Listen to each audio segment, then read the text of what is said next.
Oi gente, eu sou a Raquel e esse é o primeiro vídeo de uma pequena série que a gente vai fazer sobre a Idade Média. A Idade Média ela é compreendida a partir do século V até o século XV.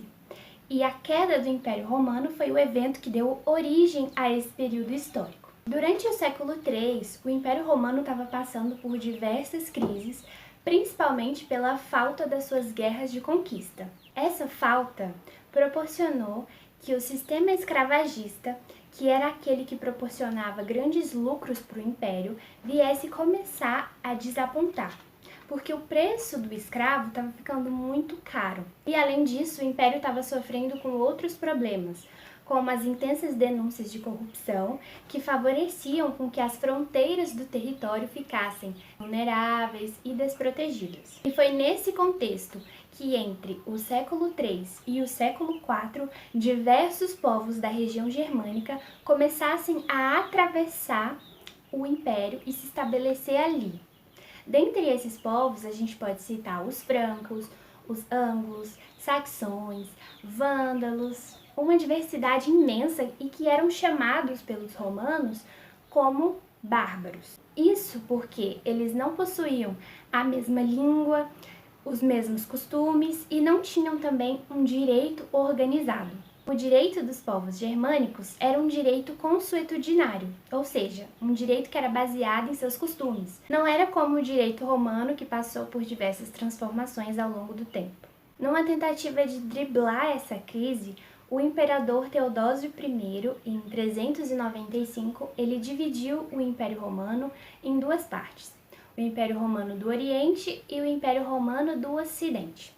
E embora o Império Romano do Oriente ele tenha se fortalecido e tenha conseguido driblar a crise, o Império Romano do Ocidente, que hoje é o objeto do nosso estudo, não conseguiu, principalmente por causa dessas invasões bárbaras, que geraram inclusive um clima de medo, de insegurança, que proporcionou a ruralização da Europa, porque as pessoas estavam fugindo das cidades, porque elas estavam sendo constantemente invadidas, para se estabelecer no campo.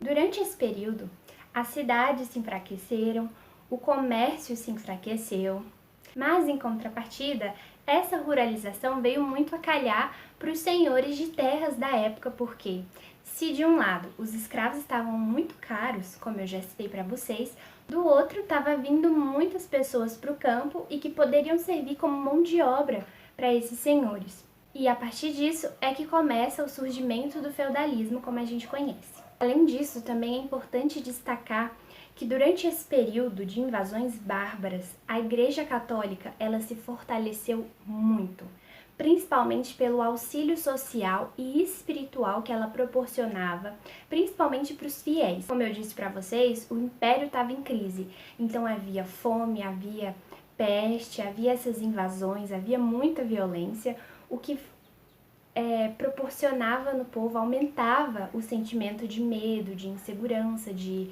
falta de esperança, e a igreja conseguia proporcionar um auxílio nessas questões. Os bárbaros que saíram da região germânica e foram para o Império Romano do Ocidente, eles se estabeleceram inicialmente como camponeses, soldados e se dedicavam nas atividades de agricultura e pastoreio. Em 476, a cidade de Roma ela foi invadida pelos érulos e o Império Romano chegou ao fim. Já no século V, os hunos, que eram povos da Ásia, atravessaram para se estabelecer também no Ocidente. E diante disso, os povos germânicos começaram a se estabelecer e se fortalecer ainda mais no território para se proteger. Eles formaram assim reinos, dentre os quais a gente pode citar o reino dos francos. Os francos, eles ocuparam a Gália, onde hoje se localiza a França, e ali se estabeleceram. Eles ajudaram o Império Romano a impedir que os hunos se estabelecessem ali naquela região. Em 485, Clovis ele se tornou rei dos francos, estabeleceu o governo, centralizou E foi a partir desse momento em que começaram as alianças entre os povos germânicos e a Igreja Católica. Como eu citei para vocês, estava extremamente forte. Inclusive, ele doou terras para a igreja.